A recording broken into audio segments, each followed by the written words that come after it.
Welcome back to my channel. So for today I'm going to be filming this hair tutorial for Valentine's Day. I really hope you guys enjoy it. It's a pretty simple look, but if you guys are looking for something to still do and you don't have anything in mind and you got some bundles or you got a wig that you need to spice up and spruce up for your hubby, your man, your boo bae, this is it. I really hope you guys enjoyed this tutorial. If you guys like this and you want more, you already know what to do. This is a paid collaboration with Yiroo hair, so if you guys are interested in purchasing this hair or any information about it, everything will be down below in the description box.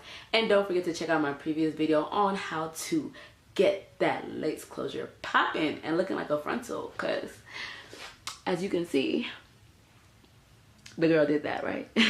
Yes or no? Yes or no? Yes or no? You know, just to kind of maybe spice up the video a little bit, I think towards the end of this video I'll be adding pieces that you guys can consider or wear, or outfits that you guys might consider wearing for, you know, Valentine's Day. Something that will make you zanku your way into your man's heart. Do you know what I'm saying? No, seriously, hope you guys enjoyed this video. If you guys like this and you want more, you already know what to do. Bye. Alright, so before I let the rest of the video ride out, I did want to mention that the only thing I used on my hair was just water.